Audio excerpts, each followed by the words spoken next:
Houston, we have a huge problem. Now, I was filming, taping part 3 of my series with the strut swap refurbishment. Everything was fine and dandy. The new struts are in with the new lowering springs, and I just created another huge job for myself.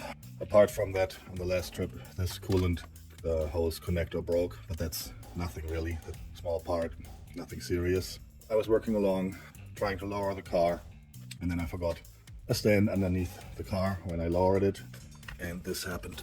Everything is double securely set up, earthquake proof, no worries. I broke the oil pan. I forgot stand underneath, and I lowered it and it cracked the pan. You can see here, where is it now? There. Right above here, there's a crack. Here, right here. I don't know what happened. It slipped and it fucking cracked the oil pan right here. So this is a huge bumper. This, yeah, probably makes for some good YouTube content, but not something that I would rather do, or to probably just leave alone. And yeah, what's next? I can't drive like this, of course. So what needs to happen? Basically, I need to drop the oil pan. There's no way around it. I could try JB welding it. It's just that small crack on top. It's not on the bottom, it's on the top half, so the oil is probably, but when it's driving, running, splashing everywhere, it's probably not a good idea. It will not be a permanent fix. And so, I mean, the access is actually quite good with the bolts to get it out. However, the stupid subframe is in the way to get the front part of the pan out. You can see here, there's not much room. And I'm gonna have to lift the engine. There's two ways you can do this. You can either unhook the whole subframe, lower it, but then you have to disconnect the steering knuckle. Is it there? I don't want to do that, and I'm hoping it doesn't have to be. There's not so much more room it needs, so my plan is actually to loosen the motor mounts and lift the engine with a beam, a motor, I don't know what you call it. A beam you connect from here to there, and then you can connect the engine here, for example, and lift it up, hoping that this will be enough space to get the pan out. I've seen it on YouTube before, someone did it like that. I think it'll be the easiest way. So I ordered the beam, the traverse beam, and now I just have to wait for it to come so I can start on this. Yeah, so I'm just now assessing the damage today. Setting everything up, preparing so I can start the job. Also, I will take the front bumper off because I have another video series in progress refurbishing a pre-facelift bumper, which I'm going to swap in here. It's not done yet. I just primered it. Will be another video coming up. So I have to remove this anyway. It'll give me some more room working underneath, not much, but it has to go anyway. So I'll remove the front bumper, which is quite easy. Prepare everything, and then when my tool comes, I will start doing this job. Let's call it Mission Impossible.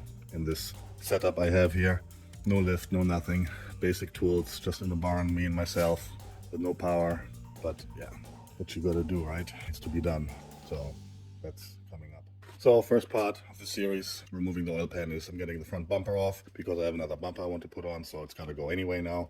This is a quite simple job. There's bolts under here, to each side. Underneath here you have to remove the wheel housing. There's one bolt here on each side, and then this thing will just slide out. So I'm just gonna film it how I do it. You can watch, and yeah, so let's get started.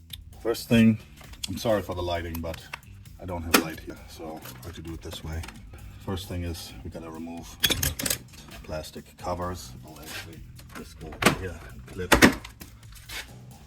This one, this one, that's new. Then we have 1, 2, 4 bolt to hold the bumper in. However, there's a bolt back here. I believe it's 8 or 10 mil.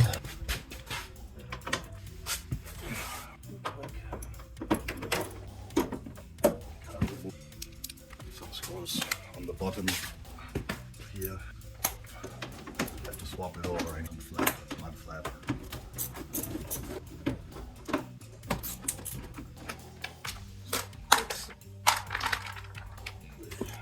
First, that removed. The other side, real quick.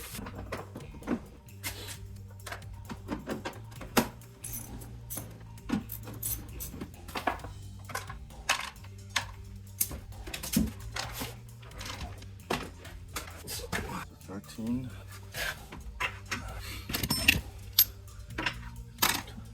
Small. 14. Now, where the hell is 13 now? Just the size you need. Here we go. The last one, of course. Else is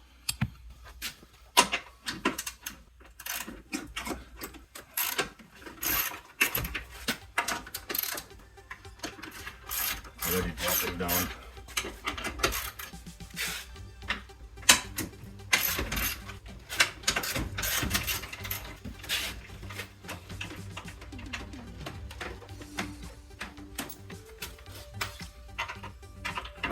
I mean, this is like probably one of the easier bumper removals on its side. We just held up by 4 nuts that just slides out, which I hope will do it. So now just pull it forward, forget something. Perhaps I may have. Okay, see? The brake ducts just fell out. So here it's removed, very light. There we go. That's all there's to it, really. Makes it a little bit easier, accessible, working underneath. I mean, it doesn't help much, but fighting for any space I can get when doing this oil pan swap. And again, I have a new bumper, which I want to put on, pre-facelift one. I like it better than the boring facelift bumper. So yeah, that's that. Very easy job.